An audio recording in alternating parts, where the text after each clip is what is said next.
The replacement announcement came through the crystal wall at 4:12 in the afternoon, right between payroll complaints and the usual argument about who had booked conference room 3. My name is Dane Carreau. I'm 43 years old, and for 17 years I was the senior route scheduler at Meridian Gateworks, the company that moved nobles, merchants, healers, soldiers, courier bags, wedding guests, funeral urns, and occasionally one very confused goat across the kingdom through teleportation gates. According to my new director, I was just an admin. He said it with a smile too. Lord Valen Mar, 29, silver hair, perfect robes, family crest glowing on his cufflinks, stood in front of 60 employees and announced that a real mage would be taking over gate scheduling. That real mage was Roan Vale. Roan was 24, freshly certified, nephew of a Royal Academy dean, and the sort of young man who used the word legacy process like it had personally insulted his bloodline. He had been in our department for 11 days. I had been there long enough to remember when the North River gate still smelled like burned onions every time it opened. Valen gestured at me like I was a chair being moved to storage. Dane has served the company in an administrative capacity, he said, but modern gate logistics require innovation, not habit. People looked away. That was the part that got me. Not the insult, not the demotion, not even Roan's little half-smirk while he leaned against my desk and tapped my nameplate with one polished fingernail. It was the way people suddenly became fascinated by their tea, their ledgers, their ink stains, their shoes. Then Valen said, effective immediately, Dane will train Roan for 1 week, surrender all root keys and move to apprentice-level filing support. Apprentice-level filing support. At 43. With 17 years of gate scars in my sleep. I asked one question. Has legal reviewed the active route license transfer? Valen laughed softly, like I had asked whether rain required permission. Dane, he said, the gates belong to Meridian. Roan added, and licenses are paperwork. That was when I knew the freeze was coming. Not because I wanted it to. Not because I planned some grand revenge with thunder, curses, and a dramatic cloak. The truth was much less glamorous. Meridian had spent 12 years saving money by keeping one kingdom-wide active route license in my name. And in less than 8 hours, the registry was going to notice I had been removed. People think teleportation gates run on mana. They don't. Well, yes, technically they do. But saying gates run on mana is like saying a kingdom runs on shoes because people wear them while making decisions. Teleport gates run on approvals, licenses, route windows, safety intervals, weather readings, border treaties, creature restrictions, royal decrees, emergency exemptions, weight declarations, death liability waivers, and one cranky enchanted ledger in the basement that rejected signatures if the ink was too cheap. Mana is the easy part. The hard part is keeping 15 gates from opening into the same arrival pad at once because 3 noble houses all think their luncheon is more important than plague medicine. That was my job. Senior route scheduler sounded boring. It was boring on good days. On bad days, it was the difference between a healer convoy reaching Grayfen before fever season and 65 wagons of frost apples rotting, because someone forgot that the mountain gate closed during lightning swarms. I joined Meridian at 26. My wife Mara was pregnant with our first child, and my father had just lost the use of his hands after a failed binding spell at the glassworks. I needed stable pay. Meridian offered 80 silver crowns a month, 2 Narration vouchers, and access to the employee clinic. I took it. Back then we had 4 gates, 12 clerks, and a scheduling board made of chalk and panic. By the time Valen arrived, we had 38 gates, 400 employees, royal medical priority status, and a contract worth 18.6 million gold crowns a year. I had helped build most of the system. Not the glowing arches. I'm not claiming I carved runes into stone while singing ancient songs under a blood moon. I built the boring part. The part that worked. I wrote the first weight delay rules after a merchant tried to send 3 tons of enchanted marble through a civilian gate and turned the arrival platform into soup. I negotiated the midnight harvest windows with the Orchard Guild. I created the emergency triage schedule after the red cough outbreak, when healers needed every gate open and nobles still wanted weekend travel to spa towns. I memorized which gates hummed before a storm. I knew which royal auditors liked coffee, which border officers hated abbreviations, and which courier ravens would bite if you attached the wrong color ribbon. I knew that the South Amber Gate needed 12 minutes between livestock transfers because sheep came through dizzy and angry. Nobody thanked me for that. Nobody thanks the person who prevents disasters that never happen. They only notice when the tea is cold, the gate is late, or their luggage arrives in Westmere while they arrive in Belcross. Mara used to joke that I was married to the routing board. Then she got sick. Bone silver fever. Not dramatic, not cursed by a rival, not poisoned by enemies. Just one of those illnesses that starts as tiredness and ends with bills. For 2 years, I worked double shifts and took every holiday rotation Meridian offered. I scheduled noble weddings while sitting beside her bed. I approved grain shipments with one hand and held her cooling fingers with the other. After she passed, I stayed because our daughter Lysa needed school fees and my father needed treatment, and grief does not pay invoices. Meridian knew that. They knew I would stay late. They knew I would answer mirror calls at midnight. They knew I would fix things quietly because I had too much to lose. That is how companies like Meridian confuse loyalty with weakness. They see someone carrying weight and assume he cannot put it down. Lord Valen arrived in late autumn with a mandate from the board to modernize operational culture. That meant he replaced the break room kettle with a self-heating crystal that screamed when empty, renamed the scheduling office Route Experience Strategy, and asked why we still used paper backup logs when the cloud exists. In our world, the cloud is a literal cloud above the capital where storm spirits store copied documents. It loses files when offended. I told him we kept paper because storms had moods. He wrote down Dane resists innovation. Roan arrived 2 weeks later. He had Academy honors, 3 spell patents, and no idea that the Riverbend Gate required a morning pause on the last day of every month because of an old treaty with the fairy families. The first time he saw my route wall, he said, "This could be automated." I said, "Parts of it are automated." He pointed at the handwritten red tags. "What are those?" "Human judgment." He smiled. Exactly. That became his attitude toward everything. If a process had survived longer than his career, it offended him. He deleted the color codes from the gate calendar because they looked messy. 3 hours later, a vinegar shipment nearly followed a wedding party through Gate 7, which would have made the bride smell like pickled cabbage for the first dance. I restored the colors. He told Valen I was undermining him. He changed the priority ranking for medical transfers because all paying clients deserve equal service. I changed it back because the royal decree on plague response was not decorative. He told Valen I was hoarding authority. Then came the route license issue. Every teleportation company needs an active route license from the Royal Wayline Authority. Usually, the license belongs to the company and certified officers operate under it. But Meridian had expanded too fast 12 years earlier. The company license was delayed because our old chief executive had underreported cross-border revenue by 14%, which is a fancy way of saying he lied to the king's tax office and got caught. We were about to lose our biggest client, the Royal Healer Corps. I had an individual master scheduler license from my old guild exams, rare, expensive, and annoying to maintain. It allowed me to legally oversee active routes across multiple gates as long as the company filed under my seal and paid the annual renewal. Meridian asked to use it temporarily. Temporarily became 12 years. They saved 120,000 gold crowns a year by not upgrading to a full corporate route license. In exchange, I had a continuity clause. Simple terms. If Meridian removed me from active scheduling without documented cause, the license did not transfer.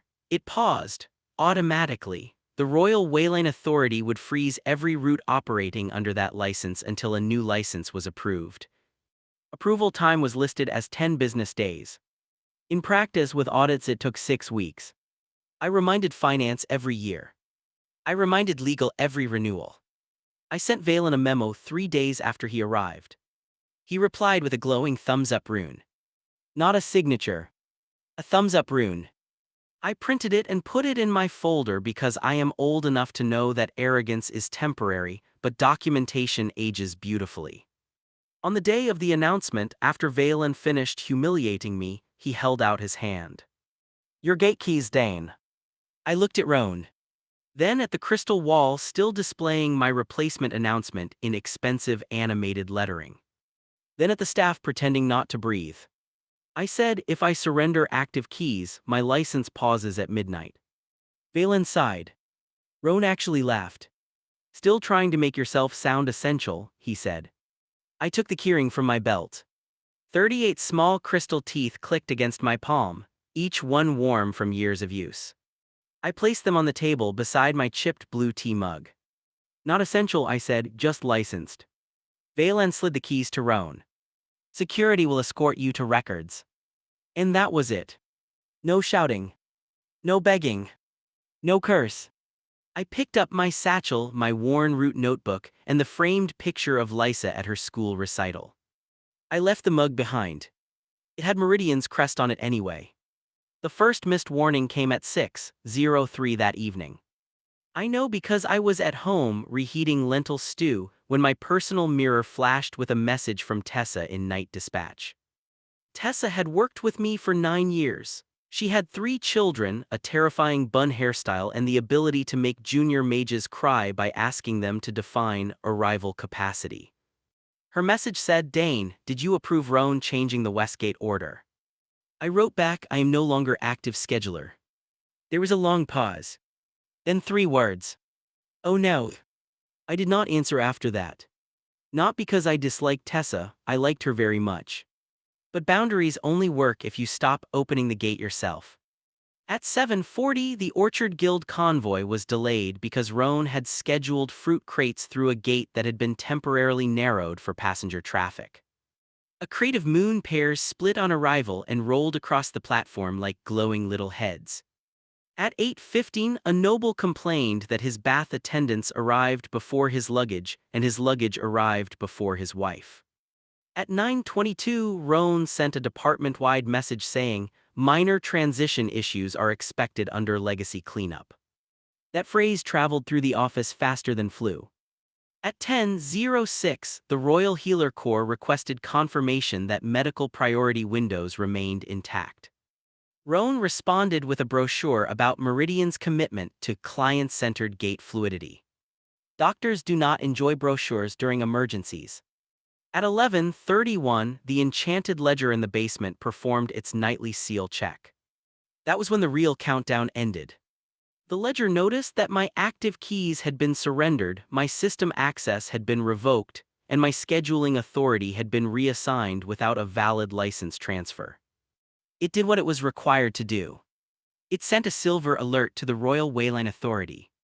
At midnight exactly, every Meridian gate in the kingdom went dark. Not broken. Frozen.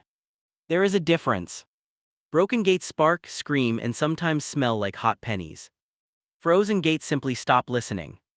The runes dim, the arch goes quiet, the arrival pads lock, the booking mirrors display one polite message in royal blue letters. Root authority suspended pending license verification. Polite messages can be very violent in the right context. By 12:04, Valen had called me 6 times. By 12:17, Roan had called me 14 times. By 12:30, Meridian's emergency mirror line had left 3 messages, each more respectful than the last. The first said, Dane, there appears to be a technical issue. The second said, Mr. Carreau, we urgently require your assistance. The third said, Senior Scheduler Carreau, please contact operations immediately. Amazing how fast a title grows back when money starts bleeding. I turned the mirror face down and went to bed. Did I sleep well? No. I'm not going to pretend I lay there smiling while the company burned. I thought about Tessa, I thought about the platform guards dealing with angry travelers, I thought about healers who might be delayed. So at 12:42, I sent one message to the Royal Healer Corps through my personal guild channel. Meridian license freeze active, Use Crown Gates or Eastbridge routes until cleared. That was allowed. My license was paused, not erased. I could not operate Meridian's gates, but I could warn medical partners. Then I made tea, sat at my kitchen table and watched steam curl above the cup while my daughter's schoolbooks lay stacked beside a jar of cheap honey. For the first time in years, nobody from Meridian had the right to demand anything from me. That felt strange. Not joyful. Strange. By morning the freeze had teeth. 38 gates offline. 112 scheduled transports missed before breakfast. 7 merchant convoys stuck outside city walls. 290 passengers sleeping on benches, luggage piles, and 1 decorative fountain that became less decorative after the goat incident. The company lost 410,000 crowns in penalties by noon. That was just the automatic part. The Royal Healer Corps suspended its renewal discussion. The Orchard Guild invoked its spoilage clause. The Brasscloak Bank froze Meridian's transport escrow account because Gates' service interruption triggered risk review. And the Royal Whaling Authority sent auditors. Auditors are never in a hurry. That is what makes them terrifying. At 9:15, Tessa sent me one private message. Everyone knows you warned him. I wrote back, are the night staff being blamed? She replied, they tried, I printed your memos. I smiled into my tea. That was my girl. At 10:30, Lord Valen held an emergency meeting in the main routing hall. I know the details because 3 people later told me and 1 apprentice sent me a drawing. It was a terrible drawing but emotionally accurate. Valen stood beneath the route map, pale and furious, while Roan insisted the freeze was a hostile legacy lockout. The basement ledger, apparently offended by that phrase, projected the continuity clause onto the wall in letters large enough to read from the snack table. That ledger had always liked me. Roan tried to override the seal with his academy credentials. The gate rejected him. He tried a director-level access wand. The gate rejected him again. Then, because pride is a renewable resource, he placed both hands on the central root crystal and announced, I am assuming operational control. The crystal responded by printing a violation slip. Fine recommended, 25,000 crowns. Reason, unauthorized assertion of root authority. Tessa had it framed later. At 11:48, Valen finally called from the boardroom mirror using the formal channel. I answered because formal calls are recorded. His face appeared above my kitchen table, sharper than usual, his silver hair slightly less perfect. Dane, he said, there has been a misunderstanding. I stirred my tea. With whom? He blinked. With the system. That was almost beautiful. The system understands perfectly, I said. Roan leaned into view behind him, his robe collar was crooked. Mr. Corot, he said, which was new, we need your seal to reactivate the license. No, I said, you need a valid active root license. Valen exhaled through his nose. You know what I mean. I do, I said, that's the problem. He tried the warm voice next. The one executives use when they suddenly remember workers are people. Dane, Meridian values your years of service. We are prepared to restore your position temporarily while we resolve the paperwork. Temporarily. His jaw tightened. For continuity. There it was. Not apology. Continuity. I leaned back in my chair. My father was in the next room, listening badly. Lysa stood by the stove, pretending to butter bread very slowly. Lord Valen, I said, yesterday you demoted me to apprentice filing support in front of my department. That language was unfortunate. You revoked my access. A procedural step. You reassigned my keys. A transition. You ignored written warnings about the license. He said nothing. I continued. You told the staff I was just an admin. Roan muttered that was not the official wording. I looked at him through the mirror. Roan, you tried to take operational control of a royal root crystal without authority. The ledger fined you before lunch. Please don't advise anyone on wording. His face went red. Lysa dropped the butter knife. She turned away, shoulders shaking. That almost made the whole day worth it. Valen's voice went colder. What do you want? Finally. An honest question. I want all communication through legal, I said. I want my termination status corrected. I want my full severance under the continuity clause. I want written confirmation that no night staff, platform guards, clerks, or dispatchers will be disciplined for executive decisions. And if Meridian wants emergency consulting, my rate is 9,000 crowns per hour, a tower minimum, paid in advance through Brasscloak escrow. Roan made a noise like a cat stepping in soup. Valen said that is extortion. No, I said, extortion is illegal, this is consulting. You would let the kingdom's transport network freeze. I warned you the freeze would happen. You could fix it. I could have prevented it. That landed differently. Even through the mirror I saw it. For the first time, Valen understood the shape of his mistake. Not the cost. The shape. He had not removed dead weight. He had removed the bridge and then complained about the river. The board approved my terms at 2:20 that afternoon. Not because they respected me. Let's not decorate it. They approved because Meridian was losing 38,000 crowns every hour. The Royal Healer Corps had already shifted emergency traffic to Eastbridge, and the king's cousin was stranded at a spa town with wet hair and no clean shirts. Brasscloak confirmed the escrow deposit. 72,000 crowns for the first day. I had never seen that much money attached to my name without also seeing a debt notice. I put on my old work coat, the one with ink on the cuffs, and went back to Meridian. Security did not escort me this time. 2 guards opened the front doors like I was visiting royalty. The routing hall was chaos, wearing office shoes. Crystal mirrors flashed nonstop. Courier ravens lined the window ledges in angry rows. A junior clerk was crying into a stack of refund forms.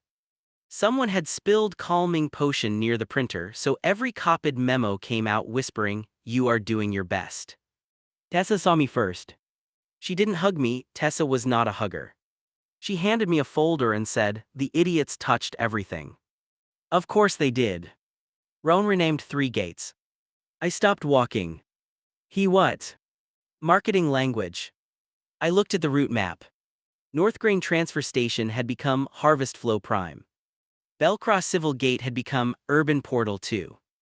Royal Medical Gate 4 had become CareLink Express. I closed my eyes. For one full breath, I considered retiring immediately. Then I opened the folder. The fix took 6 hours. Not because reactivating the license was hard. That part took 12 minutes. The rest was damage control. I restored original gate names, reloaded medical priority windows, corrected wait queues, canceled duplicate bookings, filed a formal incident report, sent apology notices to clients, and personally confirmed that the Royal Healer Corps had alternate routes until Meridian passed inspection. I did not hide anything. That was important. When the royal auditors arrived, Valen tried to hover near my shoulder. I said, "Please step back unless you are the license scheduler." He stepped back. The lead auditor was Mistress Haven, a woman with iron-gray braids and the facial expression of a locked vault. She had inspected Meridian before. She looked at me, then at Valen, then at Roan, then at the route ledger. "The ledger seems irritated," she said. "It has had a long day," I replied. She almost smiled. Almost. The audit confirmed executive breach of continuity procedure, unauthorized reassignment of route authority, and improper public demotion of the license holder without cause documentation. Meridian was fined 1.4 million crowns. The corporate license application was moved to enhanced review, which is royal language for bring snacks. This will take a while. The Royal Healer Corps cancelled its exclusive renewal and signed a split routing agreement with Eastbridge and 2 smaller gate cooperatives. Orchard Guild demanded damages. Brasscloak Bank increased Meridian's bond requirement by 22%. And Roan Vale was placed on administrative leave after the Academy clarified that being very talented at spell theory did not make him legally allowed to touch kingdom infrastructure. Lord Valen resigned 3 days later. Officially, he left to pursue strategic opportunities. In my experience, that means his family found him a quiet chair somewhere far from anything breakable. Meridian offered me my old job back. Then they offered director of route continuity. Then vice president of Wayland operations. Then an office with a window, a private assistant, and a salary of 240,000 crowns a year plus gate shares. I listened politely. Then I said no. The silence in that boardroom was the cleanest sound I had ever heard. I took the severance, the consulting fees, and a formal letter clearing every dispatcher and clerk of wrongdoing. Then I signed with Eastbridge Cooperative as an independent route authority advisor. 3 days a week. No nights unless there is a declared emergency. Double rate during festival season. My daughter cried when I told her I would be home for supper most evenings. My father asked whether Eastbridge had a decent pension plan. Practical man. 6 months later, Meridian still hadn't recovered all its roots. Tessa left and became Eastbridge's night operations chief. Half the good dispatchers followed her. The basement ledger was eventually transferred to, after Meridian upgraded systems and discovered the old one had a clause requiring competent custodianship. I swear I did not write that clause. I only appreciated it. Roan sent me one apology letter. It was stiff, embarrassed, and clearly reviewed by at least 2 lawyers, but it did include the words, "I confused certification with understanding." That was more growth than I expected. I kept the letter. Not because I needed the apology. Because one day some other young mage will think paperwork is beneath him, and I may need teaching materials. As for Lord Valen, I heard he joined a noble arts foundation that funds statues. Good. Statues don't need root licenses. People ask whether I feel guilty. I feel sorry for the passengers who were inconvenienced. I feel sorry for the clerks who had to survive the panic. I feel sorry for the goat wherever it ended up. But guilt? No. I did not freeze the gates. I did not ignore the warnings. I did not treat 17 years of labor like dust on a shelf. All I did was stop holding open a door after they told me I was no longer allowed in the building. And in a kingdom full of spells, seals, crystals, and glowing arches, Meridian learned one very old lesson the expensive way. The quietest magic in any workplace is the person who knows exactly which line keeps the whole system from falling apart.